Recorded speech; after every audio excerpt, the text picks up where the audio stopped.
தெய்வத்துடைய பரிசுத்த நாமங்களுக்கு துதிகன மகிமை உண்டாவதாக. ஆவிக்குரிய போராட்டம் என்ற தலையங்கத்தில் பிசாசின் தந்திரங்களான கள்ள தீர்க்க தரிசனத்தை குறித்து பார்த்து கொண்டு வருகிறோம். போன செய்தியில சொன்ன டிசம்பர் 31 அல்லது ஜனவரி 1 அப்படிப்பட்ட அநேக கள்ளர்கள் வெளிக்கிடுவார்கள். சபைகள்ல கள்ள தீர்க்கதரிசனங்கள் நடக்கிறது. இதை டிசம்பர் 31 அல்ல 1 ஜனவரியில காண முடியும். இப்படிப்பட்டவர்கள் தங்களுடைய நாட்டை குறித்து சொல்ல மாட்டார்கள், தங்களுடைய சபையை குறித்து சொல்ல மாட்டார்கள், அங்கே வருகிற ஜனங்களை குறித்து சொல்ல மாட்டார்கள். அந்த ஜனங்கள் மனம் திரும்ப வேண்டும், தேவ கோபாக்கினைக்கு தப்பித்துக் கொள்ள வேண்டும், ஆத்துமா தெய்வத்துக்கு நேர வழி நடத்தப்படும் என்று இவங்க எல்லாம் தீர்க்கதரிசனம் சொல்ல மாட்டாங்க. ஆனா ஒரு தீர்க்க தரிசனம் என்றால் அங்கே ஜனங்கள் மனம் திரும்புவதற்காக, ஜனங்கள் தெய்வத்தை தேடுவதற்காக, தெய்வத்திடம் மீண்டும் வருவதற்காகத்தான் தீர்க்க தரிசனங்கள் சொல்லப்படுகிறதை நாங்க வேதத்திலே பார்க்க முடியும். அப்ப இவன் சொல்லுகிற தீர்க்க தரிசனங்கள்ல அநேகமான காரியங்கள் ஏற்கனவே வந்தது, நடந்தது, விஞ்ஞானம் சொல்லுகிற காரியங்களாக இருக்கும். அப்ப இந்த கள்ளர்களை நாங்கள் அடையாளம் கண்டு கொள்ள வேண்டும், தப்பித்துக் கொள்ள வேண்டும் என்று வேதம் எங்களுக்கு எச்சரிக்கிறது. பாருங்க, சின்ன ஒரு 3-4 நிமிடங்களுக்குள்ள செய்திகளை கொடுக்க வேண்டும் என்பதற்காக அநேக வசனங்களை நான் ஆதாரம் காட்ட முடியவில்லை. வசனங்களின் ஆதாரத்தோடு தான் இந்த செய்தியை சொல்லுகிறேன். வேதத்துல போய் பாருங்க.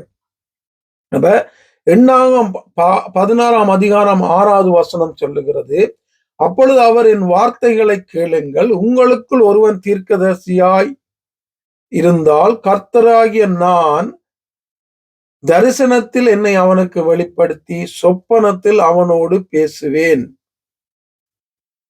உண்மையா தீர்க்கதரிசியா இருந்தனா, தீர்க்கதரிசி ஒருத்தன் இருந்தா அவனுக்கு நான் என்ன வெளிப்படுத்தி தரிசனத்துல அல்லது சொப்பனத்துல நான் அவனோட பேசுவேன்.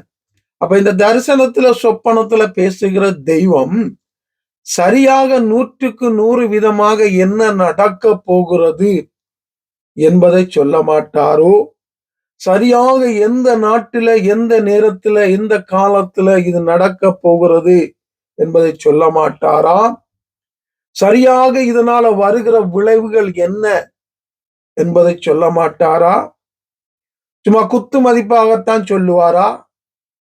ஆண்டவர் அப்படிப்பட்ட ஆண்டவர் தானா? ஆண்டவர் அப்படி குத்து மதிப்பா சொல்லி மற்றவங்களை ஏமாத்துகிறதுக்கு சொல்லுகிற ஆண்டவரா, தெய்வமா?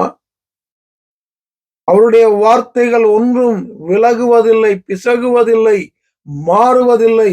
அவர் சொன்னதை செய்து முடிக்கிற தெய்வம் என்பதாக வசனம் சொல்லுகிறதே. தீர்க்கதரிசி என்று சொல்லுகிற நீ சொல்லுகிற காரியங்கள்ல 99 விதமான காரியங்கள் நடப்பதில்லையே.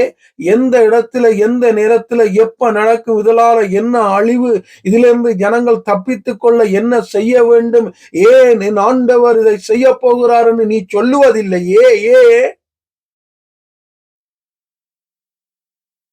ஏனென்றால் உனக்கு உண்மையா ஆண்டவர் தன்னை வெளிப்படுத்தி அவர் உனக்கு சொல்லுகிற தீர்க்கதரிசனை இது கிடையாது.